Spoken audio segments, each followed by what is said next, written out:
Assalamualaikum warahmatullahi wabarakatuh. Apa kabar teman-teman? Mudah-mudahan sehat semua ya, jasmani rohani dilancarkan segala urusannya, diberkahi segalanya, amin ya rabbal alamin. Baik teman-teman, banyak sekali berita yang sebetulnya informasi semakin hari itu semakin ngeri teman-teman ya, semakin ngeri. Persiapan prepare, jadi nanti coba kita lihat pengerucutan yang terjadi seperti apa. Tetapi sebelumnya ya, seperti biasa saya ingin sampaikan ada beberapa informasi. Yang pertama ini, Dr. Nicholas memiliki PC besar untuk open mainnet. Tahukah Anda berita bahwa ada 15 perusahaan besar yang bergandengan tangan dengan jaringan Pi. Nah, ini teman-teman, ada Stellar, Terno, IBM ya, Inflection, Helium, Norris, Stanford, kemudian Amazon dan lain-lain ya. Firefox juga ada di sini, Nokia juga ada. Tapi artinya gini teman-teman, perusahaan-perusahaan yang pada prinsipnya ini basically konvensional ya, bukan digital berbasis blockchain, tetapi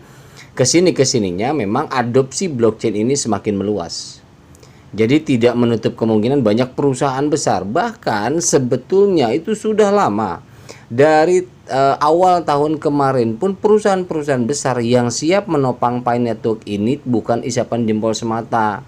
Namun kenapa saya nggak sampaikan secara detail, karena artinya ini lebih enak itu sesuaikan ketika memang open mainnet, karena nanti akan terbuka sendiri teman-teman gitu, karena nanti akan terbuka sendiri.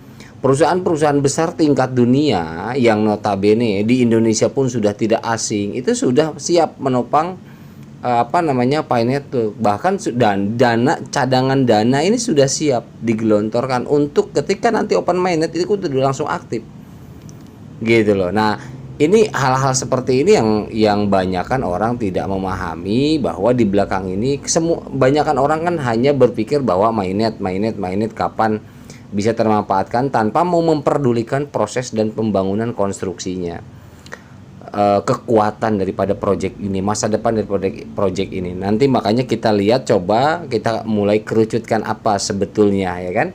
Nah oke. Kemudian informasi selanjutnya, kemajuan mainnet jaringan Pi telah menimbulkan kontroversi di komunitas cryptocurrency karena penundaan yang tidak terduga. Yang kemarin tuh heboh, wah dikira mau mainnet, ternyata enggak juga gitu kan. Nah, membangun proyek yang mematuhi hukum Amerika Serikat dan Eropa itu rumit, betul.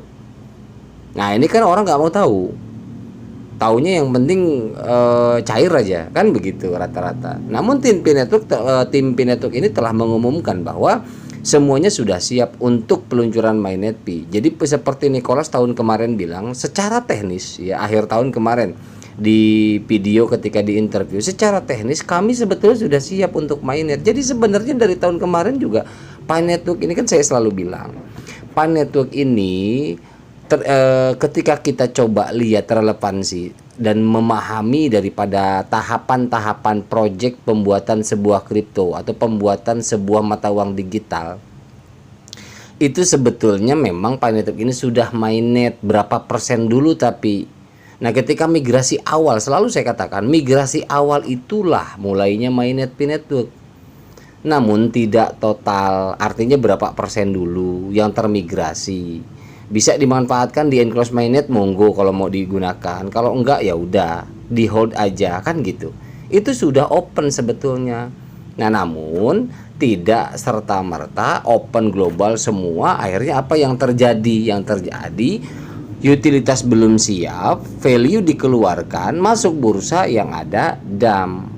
Nah, ini kan berpengaruh dengan volatilitas pasar. Nah, volatilitas pasar inilah yang distabilkan. Bagaimana caranya? Banyakin utilitas, karena nanti akan berhubungan, ekologi Pi Network ini akan berhubungan dengan namanya komoditi ya, berhubungan dengan yang namanya komoditi. Komoditi di sini bukan lokal lagi, global saya bilang. Gitu ya. Jadi ini nggak gampang, beda. Saya selalu katakan dari awal, project Pi Network ini beda teman-teman. Tolong jangan disamakan dengan project lain.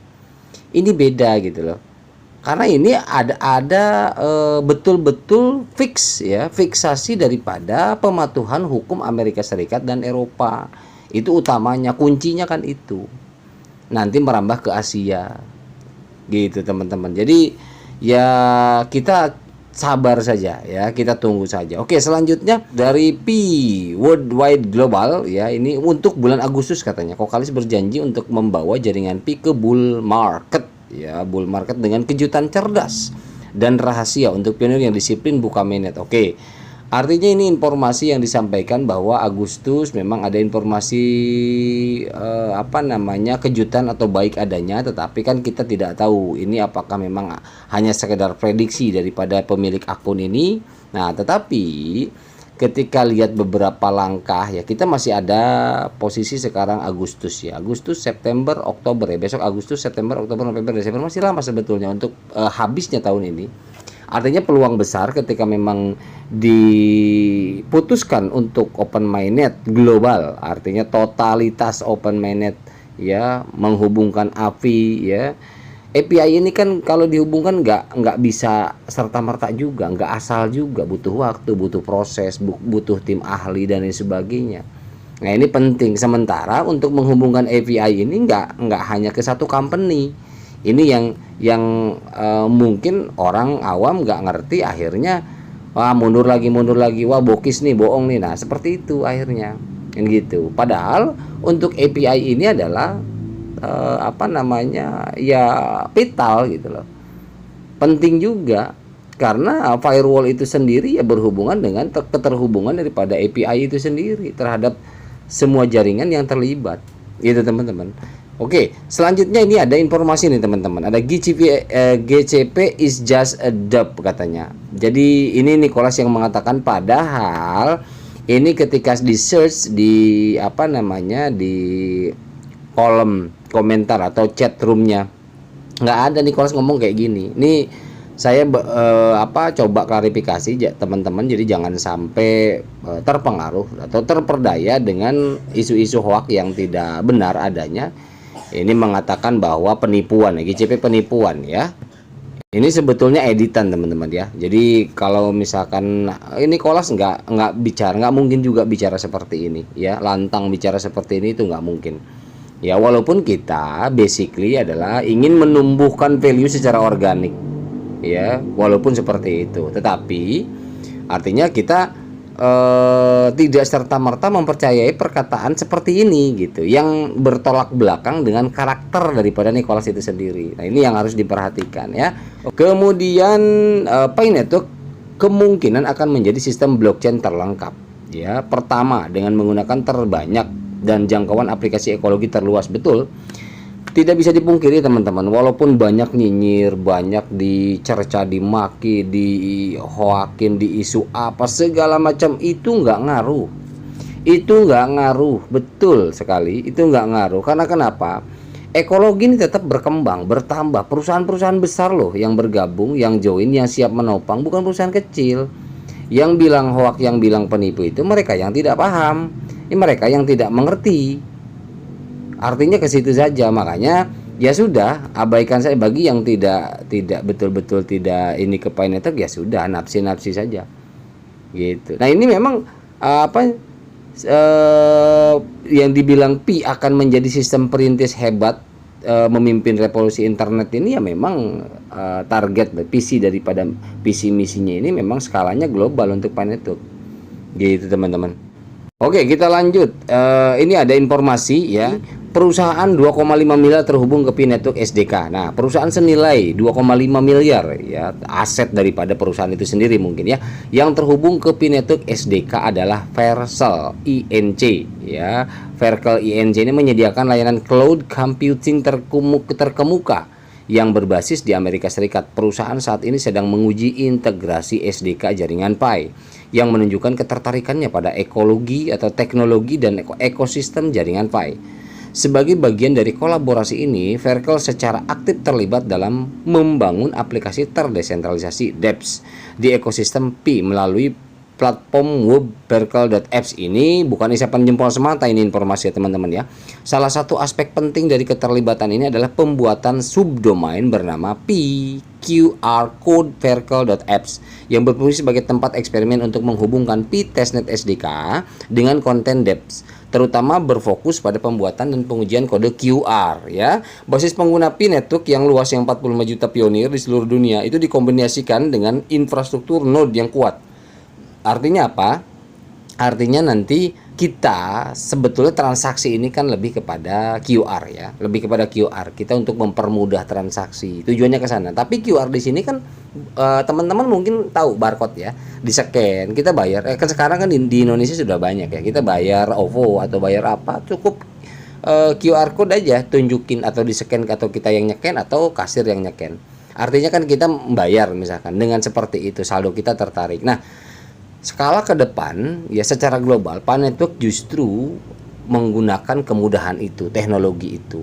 Nah, yang mampu meratakan seluruh dunia untuk QR code inilah perusahaan yang betul-betul harus siap di bagian QR itu sendiri, yang namanya Verkel. Jadi meningkatnya partisipasi perusahaan besar teman-teman di P-Network adalah bukti potensi dan semakin pentingnya cryptocurrency, blockchain, dan landscape teknologi ya. Secara keseluruhan, kemitraan antara Verkel, INC, dan jaringan Pi merupakan tonggak penting menyoroti kredibilitas dan pengakuan teknologi Pi ya, dan potensi dampaknya terhadap masa depan aplikasi terdesentralisasi dan layanan keuangan global. Wow, mengerikan ya. Nah, coba kita lihat Verkel Apps ya. Verkel Apps itu ada perkel.com, silakan dipelajari. Develop Pratinjau Ship. Artinya di sini dia memberikan kerangka infrastruktur untuk membangun web yang lebih cepat dan lebih personal. Ya, artinya di sini karena arahnya Web3 teman-teman. Di sini lebih personal dia bilang. Nah, seperti pembayaran personal dan lain sebagainya itu personal. Nah, ini adalah Verkel ya yang memiliki 2,6 miliar asetnya ya. Terprediksi seperti itu. Oke, nah ini QR code. Nah, teman-teman kalau apa namanya klik silahkan ya diketik di browser misalkan p-qrcode.perkel.app, dia akan muncul seperti ini teman-teman. QR code support P-Network. Wow, ngeri ya. Ini QR code bukan lokal teman-teman. Ini QR code global nanti. Makanya ada something sebenarnya teman-teman ya. Ya saya bingung juga nih ngebahas masalah sesuatu ini kalau di channel nih agak ini ya.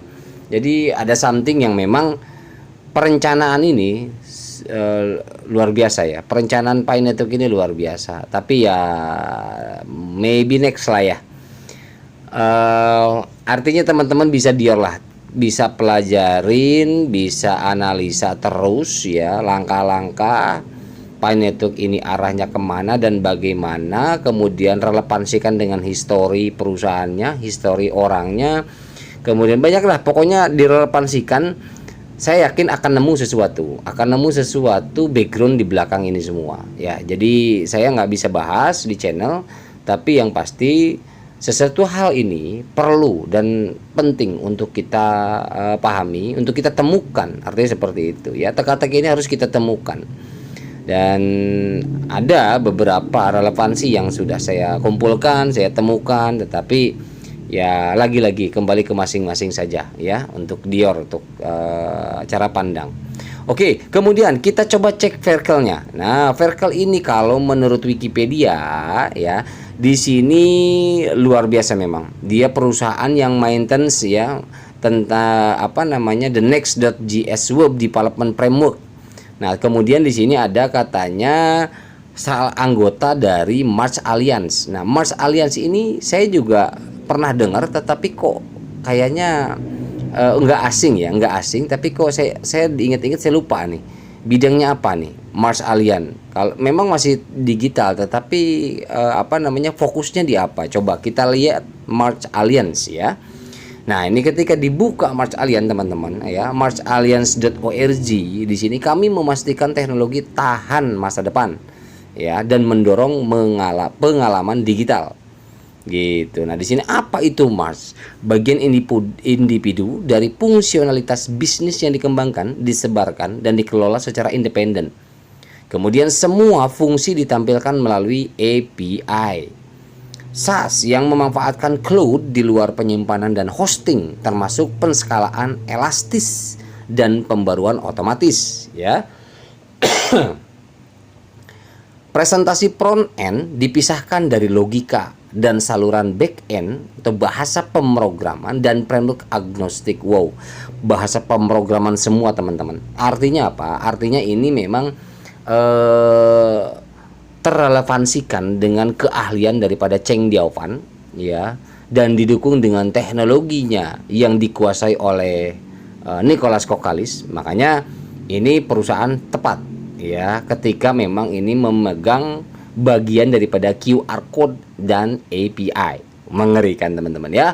Oke, bergabung dengan gerakan anggota bersertifikat kami adalah perusahaan terpercaya yang menganut filosofi March, ya, dan menawarkan layanan bersertifikat March untuk menjadi anggota aliansi dan membawa segel bersertifikat March gitu teman-teman. Wow. Sebelum saya akhiri teman-teman, ada satu di awal tadi yang saya sampaikan bahwa coba kita mencoba, ya, analisa kecil-kecilan bahwa ini project Pi Network ini ada satu yang mengerucut, ya. Yang pertama yang kita coba lihat adalah arah persiapan daripada Pi Network sendiri. Coba lihat beberapa project, beberapa langkah. Kalau misalkan teman-teman setia mengikuti langkah daripada project Pi Network ini, sudah pasti terlihat langkah-langkahnya, arahnya kemana. Nah, kalau saya pribadi melihat ini jelas bagi saya pribadi, ya. Jadi ini hanya kan kita sharing, ya. Ini memang ke global money arahnya. Kalau saya boleh sampaikan, ya, dengan bahasa verbal, mengerucutnya arahnya ke sana.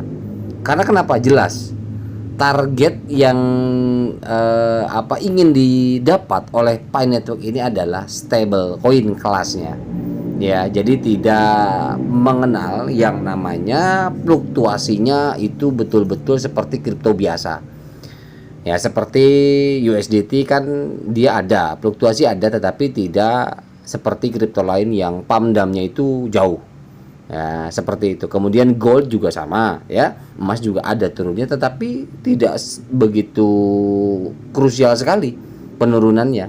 Jadi hanya sedikit saja, nanti naik lagi, yang ada naik terus. Nah, seperti itu stable coin. Nah, Pi Network itu arahnya ke sana dengan fundamental, ya, dan ekosistem yang ada yang sudah lama kita pelajari dan pahami bersama, ya. Jadi itu yang saya melihat, karena prosedural ini selain daripada arahnya stable coin, juga untuk Pi Network ini lebih kepada kepemerintahan. Ini yang harus dilengkapi, karena sesuai dengan peraturan pemerintah dunia bahwa mata uang itu harus golongannya golongan stable. Jadi tidak ada yang namanya mata uang yang disahkan oleh pemerintah dimanapun yang tidak stable. Artinya jelas-jelas harus stable gitu teman-teman, ya. Jadi ya mohon maaf kenapa saya sampaikan ini tanpa ada niatan merendahkan developer lain, tetapi bisa dicontoh teman-teman, bisa dilihat project-project yang persiapannya kurang matang, project-project yang hanya sekedar satu sektor saja, yaitu sektor bursa, ya. Teman-teman kan sudah tahu apa aja yang sudah duluan, apa aja yang ada, apa mendamnya seperti apa, ya. Baik itu yang lama ataupun yang baru, ya, teman-teman bisa lihat lah, bisa jadikan itu salah satu patokan kita menilai, ya, salah satu patokan kita menilai bahwa ya Pi Network ini wajar, ya, wajar diperlambat atau ditunda supaya apa? Tingkat kematangannya itu pas, ya.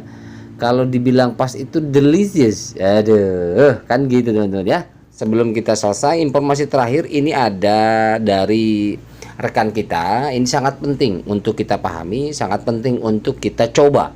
Teman-teman, bagi yang belum migrasi, ya, artinya harusnya termigrasi bulan berapa, sampai sekarang belum termigrasi juga, sementara KYC udah lolos misalkan gitu, tapi belum termigrasi. Nah, ini ada tips teman-teman. Bagi pionir yang sudah lulus KYC tetapi terpending migrasi koin menu nomor 8. Ya, nomor 8, daftar mainnet belum hijau, masih warna ungu, ikuti langkah berikut katanya. Ini untuk tanda tangan ulang menu nomor 7. Jadi nomor 7 yang kita kerjakan agar koin cepat migrasi dalam waktu lebih kurang 14 hari. Yang pertama, buka akun Pi Network seperti biasa ya. Kemudian klik garis 3 kiri atas ya. Kemudian klik Pi Browser. Nah, dari Pi Browsernya itu kita dari akunnya Pi Network ya. Kemudian klik Main Pi itu ada kotaknya. Kemudian garis 3 kiri atas lagi ya. Kemudian klik Mainnet.